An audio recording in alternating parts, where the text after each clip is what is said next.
They taught you that freedom comes through kindness, that liberation arrives through understanding, that true sovereignty emerges from gentle persuasion and patient negotiation with those who would control you. They lied. While you waste years trying to free yourself through niceness, others who understand the true nature of power cut through your chains with the sharp blade of ruthless action. Tonight, we confront the most uncomfortable truth about human liberation. Only the ruthless can be truly free. In the grand theater of human bondage, no prison is more secure than the one built from your own reluctance to do what freedom actually requires. This is not the gentle liberation promised by those who profit from your continued servitude. This is the harsh recognition that authentic freedom demands the willingness to cut away everything that binds you, regardless of how others feel about your refusal to remain chained for their comfort. Tonight, we descend into the philosophical depths where comfortable illusions about gentle freedom collide with uncomfortable truths about what liberation actually costs. We will explore why those who seek freedom through kindness remain forever enslaved to others' approval, why mercy without strength invites exploitation from those who understand that weakness disguised as virtue can be easily manipulated, and why the willingness to be ruthless when circumstances demand it is not moral corruption, but the foundation of authentic sovereignty. Through the unflinching political realism of Niccolò Machiavelli, who understood that princes who cannot be cruel when cruelty serves freedom will be destroyed by those who can, through the shadow integration wisdom of Carl Jung, who revealed that authentic selfhood requires embracing the fierce, uncompromising aspects of human nature that society teaches us to suppress, through the beyond morality philosophy of Friedrich Nietzsche, who recognized that true freedom requires transcending moral categories that make strength appear evil while making weakness appear virtuous, through the existential courage of Jean-Paul Sartre, who showed that authentic existence requires the ruthless acceptance of total responsibility for your choices without seeking comfort in external authorities, and through the insights of those who have learned that freedom is not given but taken by those strong enough to seize it. We will uncover why your gentleness has become your cage, and why learning to be selectively ruthless is not the abandonment of virtue, but its authentic expression. By the end of this philosophical liberation, you will understand why free people appear cold to those who remain warm in their chains, why authentic sovereignty requires the capacity for strategic cruelty, and why the willingness to disappoint, abandon, and even destroy what constrains you is not moral failure, but the prerequisite for moral choice based on freedom rather than compulsion. The question that will determine whether you remain a prisoner of your own kindness or ascend to authentic liberation is this: are you willing to be ruthless enough to cut away everything that keeps you bound, even when that ruthlessness makes you appear heartless to those who benefit from your continued bondage? Niccolò Machiavelli stands as history's most penetrating analyst of how power and freedom actually operate versus how people wish they operated. And his insights reveal that those who cannot be ruthless when circumstances require it will never achieve authentic freedom, because they will always be vulnerable to those who understand that liberty must be defended through strength rather than preserved through accommodation. Machiavelli's famous observation that it is better to be feared than loved applies not just to political leadership, but to personal liberation. The recognition that freedom requires the capacity to impose costs on those who would constrain you, to withdraw benefits from those who take your autonomy for granted, to be willing to break relationships that require your limitation as the price of maintaining them. The political insight that Machiavelli provides is that freedom without the willingness to defend it through ruthless action when necessary is not freedom, but temporary permission that can be revoked whenever those who granted it decide your liberty no longer serves their interests. True freedom is taken and held through strength, rather than given and maintained through others' goodwill. Consider how this dynamic operates in practical terms. The employee who seeks freedom from workplace exploitation through gentle requests and patient negotiations often discovers that their politeness is interpreted as weakness that can be safely ignored. Meanwhile, the employee who demonstrates willingness to impose costs through strategic withdrawal of cooperation, escalation to higher authorities, or credible threats to leave often achieves the workplace autonomy that kindness could not secure. The individual who attempts to gain freedom from manipulative family relationships through understanding and compassion frequently finds that their empathy is weaponized against them by family members who exploit their reluctance to enforce boundaries. In contrast, the person willing to cut contact, withhold resources, or impose consequences often gains the respect and appropriate treatment that accommodation could never produce. The person who tries to achieve freedom from one-sided friendships through increased giving and understanding typically discovers that their generosity enables others to become more demanding rather than more reciprocal. But the individual who ruthlessly enforces reciprocity by matching others' investment rather than exceeding it often transforms these relationships into genuine friendships based on mutual value rather than one-sided exploitation. Machiavelli understood that this ruthless approach to freedom serves not cruelty, but authentic relationship by eliminating the dynamics where one party's limitation enables another party's exploitation. Ruthlessness creates conditions where freedom becomes mutual rather than one-sided, where relationships serve both parties rather than just the party willing to constrain the other. The Machiavellian principle reveals that those who refuse to be ruthless when ruthlessness would serve their liberation often do so not from genuine virtue, but from fear. Fear of being disliked, fear of being alone, fear of being responsible for their own choices, without the comfort of being constrained by others' expectations and demands. This fear-based pseudo-virtue transforms potential freedom into voluntary servitude by making the preservation of others' comfort more important than the assertion of your own autonomy. The person who cannot bear to disappoint others will never disappoint themselves into freedom.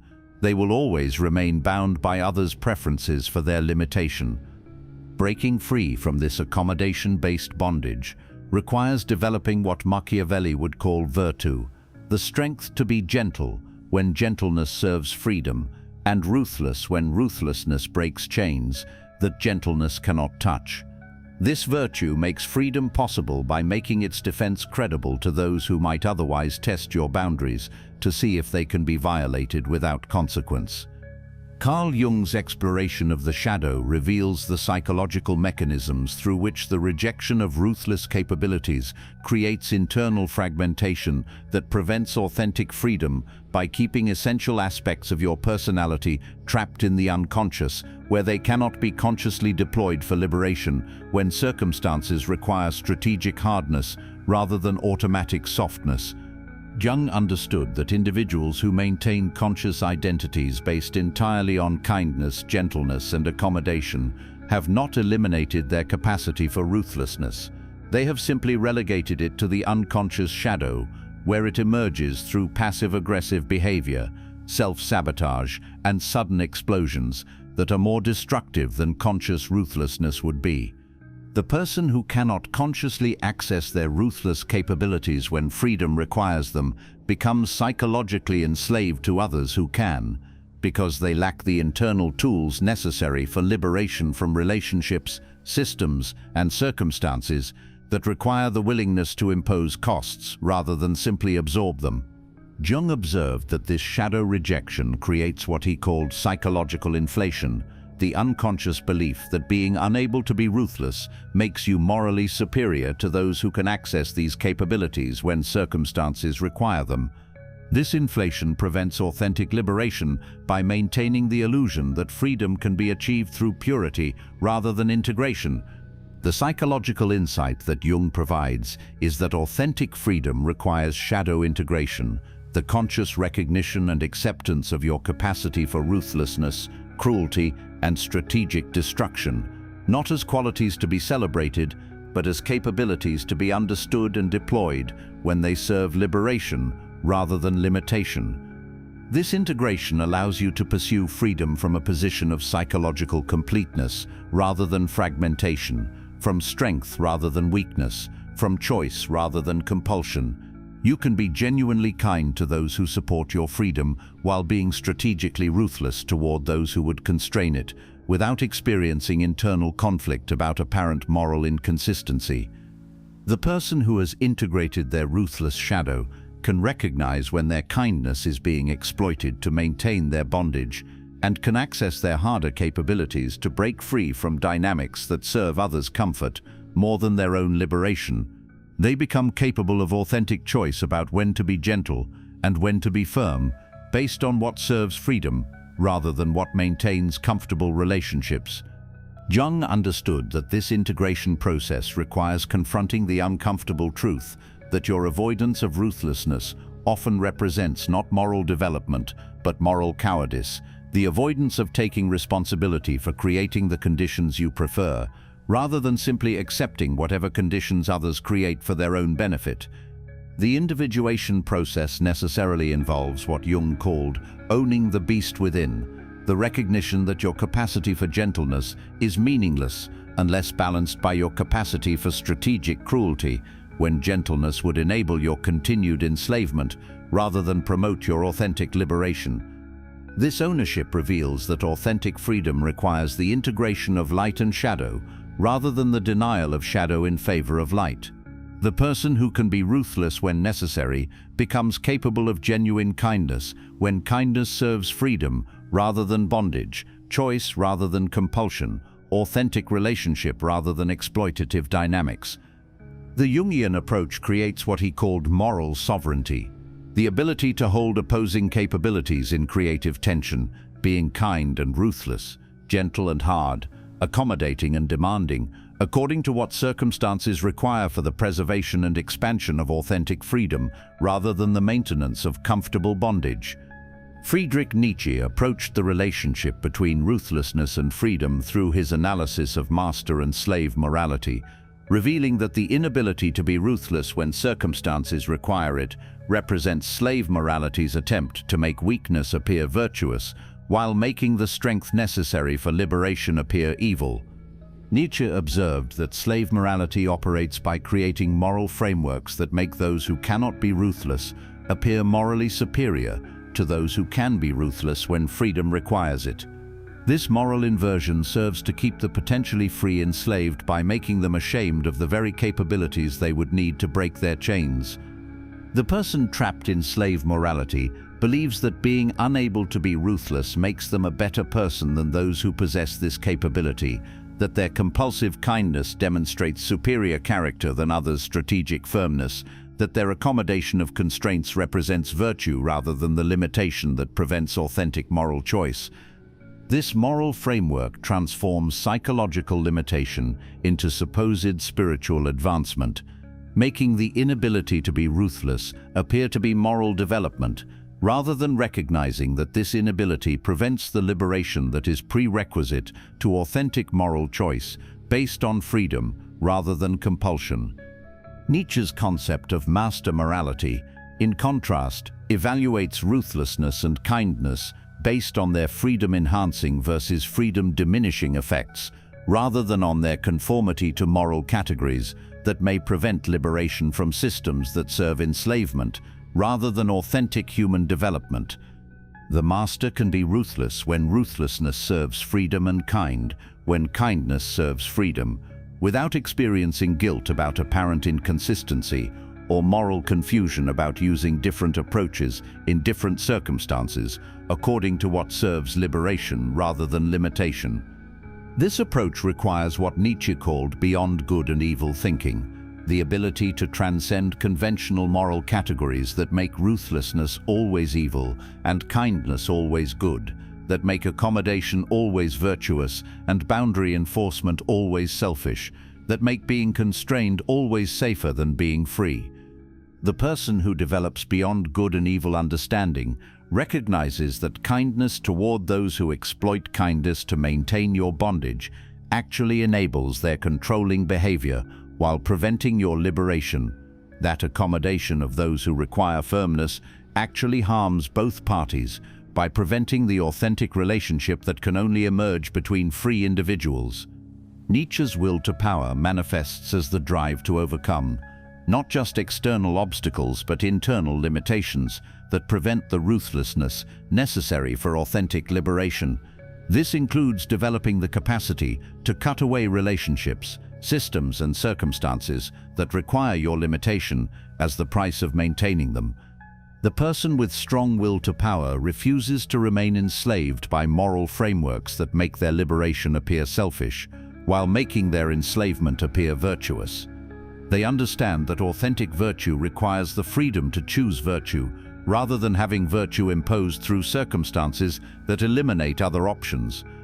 The Nietzschean insight reveals that the fear of being ruthless often represents what he called ressentiment, the psychology of those who lack the strength to liberate themselves and therefore must convince themselves that remaining bound represents moral superiority rather than practical limitation.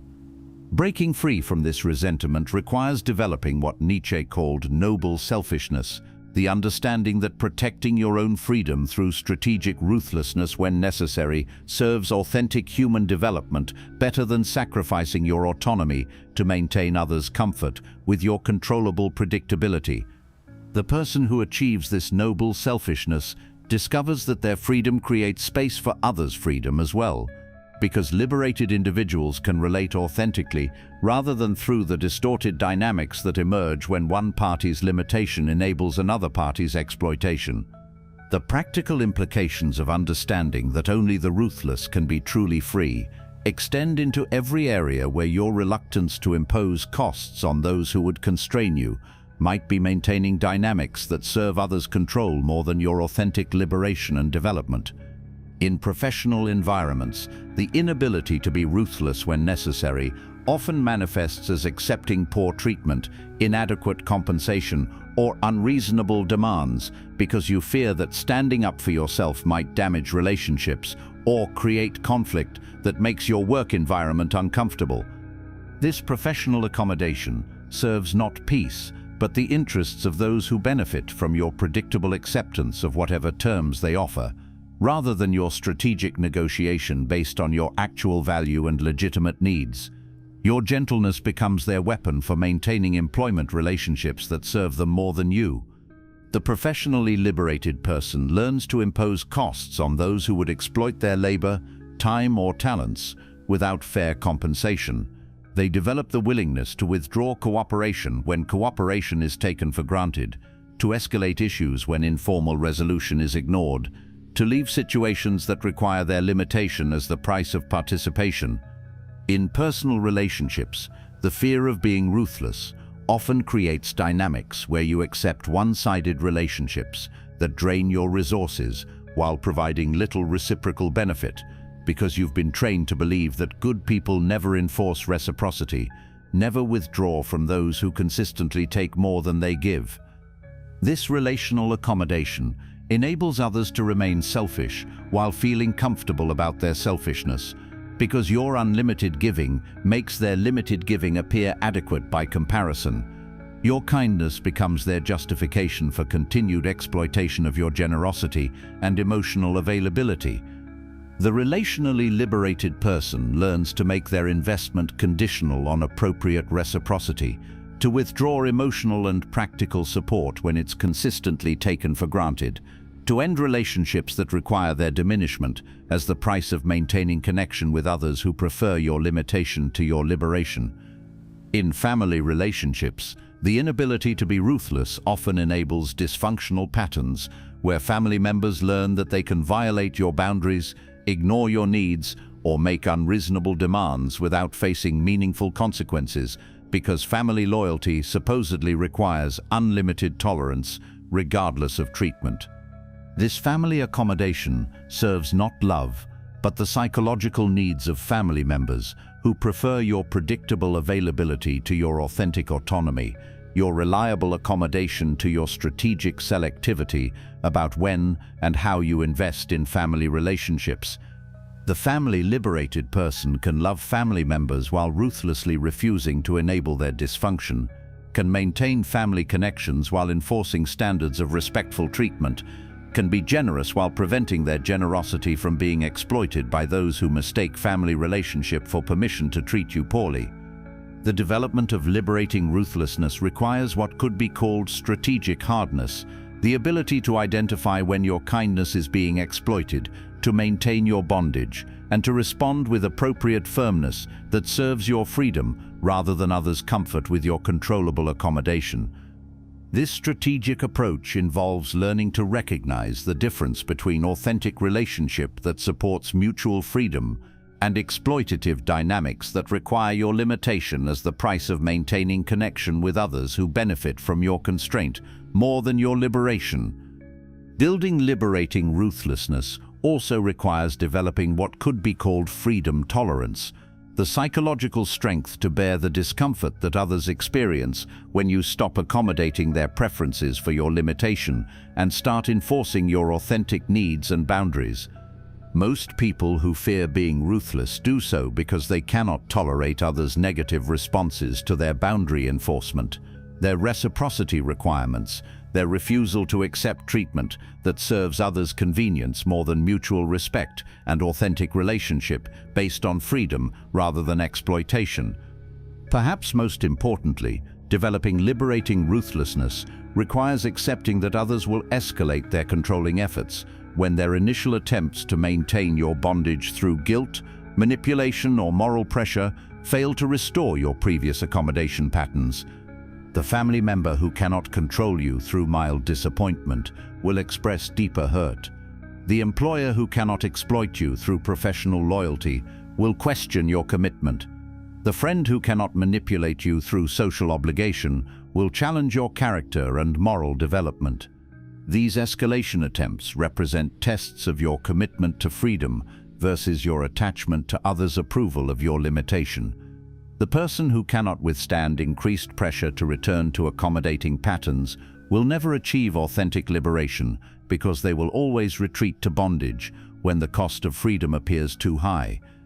The ultimate recognition is that only the ruthless can be truly free, not because freedom requires cruelty toward others, but because freedom requires the willingness to cut away everything that binds you, regardless of how others feel about your refusal to remain chained for their psychological comfort or practical convenience.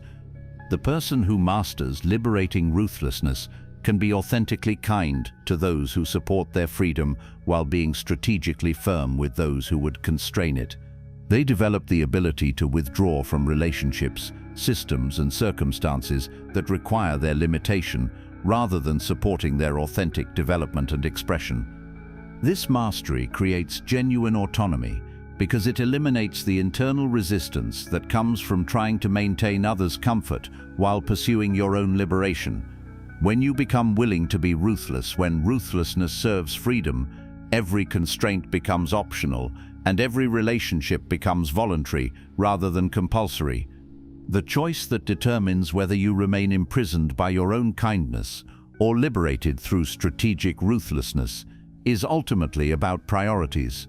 Will you continue prioritizing others' comfort with your limitation over your own need for authentic freedom, or will you develop the strength to impose whatever costs are necessary to break free from dynamics that serve others' control more than your liberation? Only the ruthless can be truly free, because freedom requires the willingness to cut away everything that binds you, comfortable relationships that require your limitation, familiar systems that demand your accommodation, established patterns that serve others' convenience more than your authentic development and expression. Your gentleness has become your cage, not because gentleness is wrong, but because your unwillingness to be ruthless when circumstances require it has made you controllable by anyone who understands that your need to be liked exceeds your need to be free. Stop believing that freedom comes through kindness to those who exploit kindness to maintain your bondage. Start understanding that authentic liberation requires the strategic hardness that makes exploitation costly rather than comfortable, difficult rather than easy, unprofitable rather than rewarding for those who would constrain your autonomy.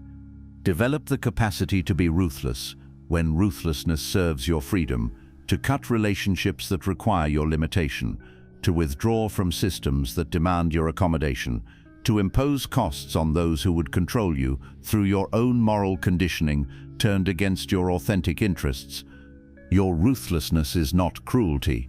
It is the foundation of authentic choice, genuine relationship, and real freedom that serves life rather than limitation, growth rather than control, liberation rather than comfortable bondage disguised as virtue.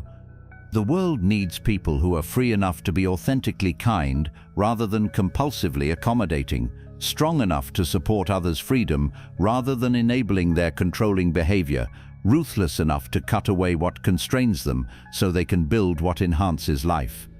Only the ruthless can be truly free, because freedom requires the courage to disappoint those who prefer your limitation, to abandon those who require your accommodation, to destroy what constrains you so you can create what liberates you. Stop fearing ruthlessness. When ruthlessness serves freedom, start embracing the strategic hardness that makes authentic kindness possible by making it voluntary rather than compulsory, chosen rather than imposed, free rather than enslaved to others' preferences for your predictable accommodation. Your freedom awaits your willingness to be ruthless enough to claim it. Cut away what binds you, impose costs on those who would control you, withdraw from relationships and systems that require your limitation as the price of participation. Be free through ruthlessness that serves liberation rather than destruction, autonomy rather than exploitation, authentic choice rather than comfortable bondage that makes others feel safe while keeping you chained. Only the ruthless can be truly free. Become ruthless in service of your freedom. Cut away everything that prevents your authentic liberation. Be free through the strategic hardness that makes genuine kindness possible by making it chosen rather than compelled. Your chains are waiting to be cut. Your ruthlessness is the blade that will cut them. Use it now. Be free.